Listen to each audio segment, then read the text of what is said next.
Ijaz Ahmed brother জানতে চেয়েছেন যে কমার্শিয়াল টেনেন্সির ক্ষেত্রেও 2G লাই করে কিনা। আমি বলছি 100% লাই করে।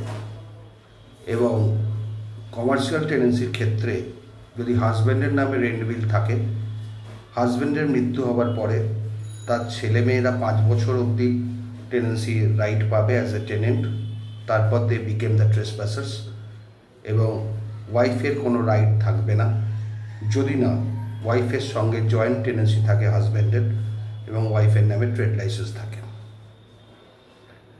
এবার কমার্শিয়াল টেনেন্সি হতে গেলে আগেও আমি বহুবার বলেছি যে 10,000 টাকার উপরে যদি ভাড়া হয়ে যায় তাহলে কিন্তু 2G আর লাই করবে না, সেটা সরাসরি ট্রান্সফার প্রপার্টি অ্যাক্ট দিয়ে গভর্ন হবে। সেখানে টেনেন্টের কোনো ডিফেন্স থাকবে না, সেখানে 2Gর মামলা করার দরকার নেই। সেখানে আপনাকে যে প্রভিশনটা ইউজ করতে হবে এভিকশন অফ লাইসেন্সি বা এভিকশন অফ লেসি। 2G তখনই লাই করবে যদি সেটা ওয়েস্ট বেঙ্গল প্রেমিসেস টেনেন্সি অ্যাক্টের আওতায় থাকে।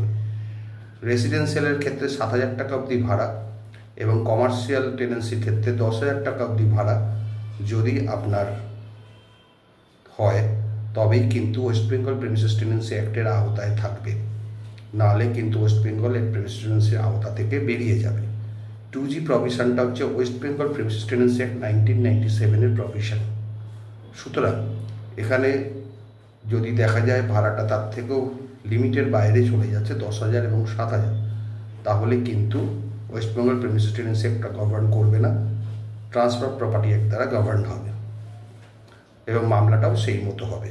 তবে বারবার বলে দিচ্ছি, এইসব মামলায় কিন্তু টেনেন্ট বা লেসির সেরকম কোনো ডিফেন্স থাকে না, তারা যেভাবেই হোক মামলাটা ডিলে করে চালানোর চেষ্টা করেন, কিন্তু আইনত তারা বেশি দিন টিকতে পারবেন না এবং প্রসিডিওরগত যেটুকু ডিলে করা যায় সেটুকু তারা করতে পারেন, এইটুকুই, এর বেশি কিন্তু কিছু ডিফেন্স নেই। আশা করি আপনি বুঝতে পারলেন। ভালো থাকবেন।